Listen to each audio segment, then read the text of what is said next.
My dreams had whispered to me all my life, but lately they were shouting something urgent that I couldn't discern. I pushed aside the mist of sleep, shaken by my latest dream. My fingers fumbled for a quill and inkwell on the desk beside my bed.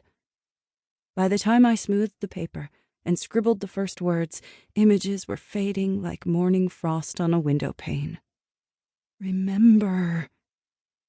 Hand trembling, I coaxed a mental picture from the cloud in my mind.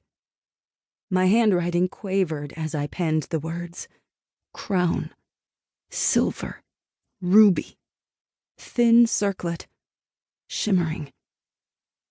What could it mean? After I finished writing each detail, I blotted the page and added it to a growing stack. When I riffled through the notes collected over the past weeks, cold sweat beaded on my skin. Many in the palace court came to me for my gift, and my answers soothed, counseled, and encouraged. But this was different. These dreams, with their strong connotations of power and purpose, troubled my very soul. I had always struggled to fit in with the guilds, to find a sense of belonging. If anyone found out about these portents, the precarious acceptance I had gained would shatter. I glared up at my portrait hanging over the desk. A gift from the High Lord for my services, the brushstrokes were overly flattering. The artist had widened my eyes, instead of showing the way one eyelid drooped, a relic of a childhood illness. No freckles marred the skin on this two-dimensional version of Jolan the Dream Teller, and even my snub nose had been drawn longer and more regal. After all my years dedicated to revealing truth, I had no patience with the falsehood of the portrayal. My role as a dream teller didn't merit insincere adoration. Yes, I lived in a wing of the palace, but I would always see myself as a servant. To the High Lord, the courtiers, and to the humblest villager. I'd seen what could happen to a dream teller who forgot that truth. My small wooden desk mocked my effort at humility. Few trees grew in our northern land, and those were stunted and precious. No farmer or merchant would have such a luxury. They crafted furniture from woven reeds or carved stone. I could tell myself I was a servant. I could see the danger of power and turn from it.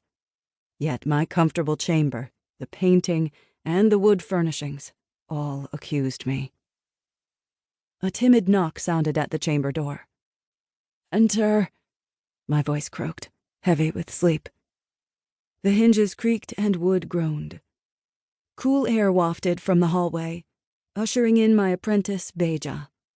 A quilted coat hid her slim figure, and fingerless gloves swathed her hands, allowing her to work while keeping warm in the palace's drafty rooms.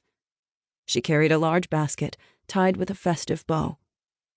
"My lady, Cimarron sent this gift, and he asked if you would join him for luncheon today in the sunroom." I smiled and lifted items from the basket. A miniature of the palace garden, painted on a copper pendant, a soft woolen scarf, and one perfect elmberry. Where on earth did he find someone who could grow elmberry in midwinter? "So I should tell him yes? About luncheon?" Her gaze darted to the lush yellow berry in my palm, and she licked her lips. "Of course. And here, I'll share this with you." I carefully broke the berry and passed half to Beja. Appreciative silence ruled while we savored the spicy sweet flavor. Beja looked so young, as did all the new dream tellers. Not that I was much older. In my late 20s, I'd likely seen less than a fifth of my life. We Norgardians were strong and long-lived. Yet there were days that cold seeped into my bones. The constant intrigue and jostling for position wearied my heart, and the emotionally challenging work made me feel ancient. I couldn't remember being as fresh and innocent as the apprentices in our guild.